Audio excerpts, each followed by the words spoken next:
تو لہٰذا اتنا اہتمام کیا تھا. دیکھیے کہاں سے بات کہاں نکل گئی. قرآن جب آپ پہ 40 سال کی عمر میں 5 آئے تھے, جب بعثت کا وقت آیا نازل ہوا, تو آپ نے اس کی حفاظت کا انتظام بھی کیا. جب وقت بے وقت 23 سال کی مدت میں آپ کو یاد ہے پراکندہ طور پر, یعنی ایک جگہ نہیں, الگ الگ 23 سال کی مدت میں تدریجاً اسٹیپ بائی اسٹیپ پیغمبر پر نازل ہوئی آیتیں, لیکن ان کی جمع اور تالیف میں خاص اہتمام کیا گیا. لیکن انہیں جمع کرنے کا خاص انتظام, جیسا کہ پیچھے آپ نے وہ دیکھا, قرآن کو تحریف ہونے سے اور بدلنے سے بچانے کے لیے 3 اہم قدم وہ کیے تھے. آگے دیکھیے, لیکن اس کی جمع و تالیف میں خاص ہے. لہٰذا متعدد بار قرآن جمع کیا گیا, تالیف ہوا, اور موجودہ صورتحال میں جو لوگوں کے پاس بھی موجود ہے, یہ جو موجودہ صورتحال ہے, موجودہ جو قرآن ہمارے ہاتھوں میں ہے, وہ کس نے تالیف کیا تھا, اسی کی یہ ہسٹری ہے, وہی بتائیں گے. پہلی بار رسول خدا کے زمانے میں جمع ہوا قرآن, پہلی بار. سب سے پہلا کام آپ نے یہ کیا کہ لوگوں کو تاکید کی کہ نازل شدہ آیات کو تختیوں پر لکھیں, اور خود بھی ان نوشتوں کی نگرانی کرتے تھے. خود بھی اپنے پاس لکھوا کے رکھواتے تھے لکھوں کی, اور لوگ بھی رکھتے تھے, اور حفظ تو کراتے ہی تھے, خود بھی حفظ, لوگوں سے بھی حفظ, اور لکھوانا. ہر آیت کے لیے خاص جگہ کا انتخاب کیا آپ نے بتایا لوگوں کو, یہ آیت یہاں رکھو, یہ آیت اس سورے میں رکھو, اپنے اعتبار سے جو رکھا جی.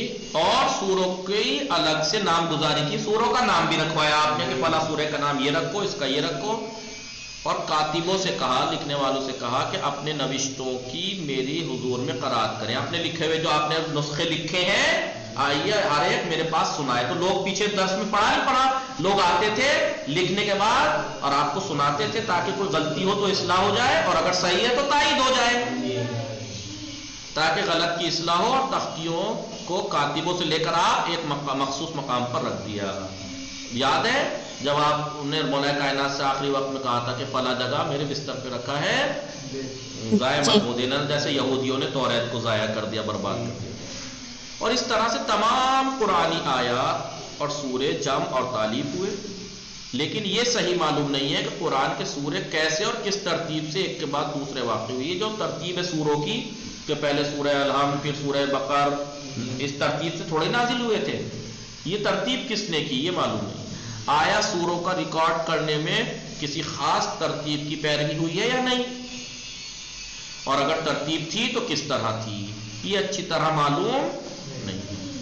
بعض کلمات سے اتنا استفادہ ہوتا ہے, بعض الفاظ سے ایسا معلوم ہوتا ہے کہ رسول خدا کی حیات اور آپ کی نگرانی سے تالیف عمل میں پائی. آپ ہی نے اپنے اعتبار سے کہ کون سا سورہ کس کے بعد رکھنا ہے, یا آپ ہی نے کرایا. زید بن ثابت نے کہا ہم رسول خدا کے پاس اور آپ پر قرآن کی تعلیف کر رہے تھے جی. تو رسول کے زمانے میں ہی ہو رہا تھا اس کا مطلب یہ کام. لیکن یہ معلوم نہیں ہے کہ نئی تعلیف جو ہمارے پاس اس وقت ہے وہ کس طرح اور کس صورت میں انجام پائی ہے. اس زمانے میں قرآن کی جمع اور تعلیف کا کام رسول اللہ کے نسخے سے نہیں ہو رہا تھا, بلکہ جو آیات کاتبان وحی اپنے لیے نسخہ کرتے تھے, اپنے لیے لکھ کے رکھتے تھے, اسی سے قرآن کے دیگر نسخے تیار ہوتے ہیں. اور اسی طرح اور اس کی طرف حدیث, تفسیر اور تاریخ میں اشارہ بھی ہوا ہے. جیسا کہ آپ نے دیکھا ہوگا لوگوں نے جو مصحف اپنے لیے بنا لیے تھے الگ الگ نام سے مشہور ہو گئے. مصحف علی, مصحف مصعب ابن مسعود, مصحف ابن مسعود, مصحف ابی بن کعب, مصحف زید. جی بھائی دیکھیے رسول خدا نے تو لکھوا دیا لوگوں سے, اب لوگوں نے سورے کس ترتیب سے سیٹ کیے, رسول خدا نے سیٹ کرائے, یا انہوں نے اپنے اعتبار ایسے پرچے جمع کر کے ایک جگہ اکٹھا کر کے پن مار دی. یہ عقلی طور پر دیکھا جائے تو پھر رسول اللہ نے, کیونکہ رسول اللہ معصوم ہے, وہ غلطی ابن ندیم بھی ایک علوم قرآن کے ماہر لوگ, ان لوگوں کی شناخت اس طرح کرائی ہے کہ جن لوگوں نے قرآن رسول خدا کے زمانے میں جمع کیا تھا وہ یہ ہے. کون کون تھے جنہوں نے رسول خدا کے زمانے میں قرآن جمع کیا؟ علی بن ابی طالب علیہ السلام, سعد بن عبید, ابو درداء, اویم بن زید, معاذ بن جبل, ابو زید, ثابت بن زید, ابی بن کعب, عبید بن معاویہ, یہ وہ معاویہ نہیں, عبید بن معاویہ اور ثابت بن ضحاک. یہ لوگ تھے جنہوں نے رسول خدا کے زمانے میں قرآن جمع کیا تھا. ان میں سے ہر ایک کے پاس ایک قرآن تھا جس میں تمام آیات اور سورے جمع تھے, لیکن اس میں 2 کمیاں تھیں, ان نسخوں میں 2 کمیاں. کیا پہلی بات تو یہ کہ کتاب کی شکل میں نہیں تھے، پرچے پرچے تھے، سمجھ لیجیے ایک طرح سے. دوسرے یہ کہ سورہ کے قبل اور بعد کے اعتبار سے بھی اختلاف ہے. مثلا کسی میں سورہ آل عمران پہلے بقرہ بعد میں، کسی میں ایسے. رسول خدا نے اس کے میں مثال دے رہا ہوں، یعنی جو دونوں ان کے نسخوں میں فرق تھا، سورہ آگے پیچھے، سورہ سیٹ تھے لیکن کون سا سورہ کس کے بعد ہے اس میں. باقی انشاءاللہ دیکھیے کل پڑھیں گے، ٹائم ہو گیا، 3 منٹ ایکسٹرا ہو گئے ہیں. وصلی اللہ علی محمد وآلہ الطاہرین.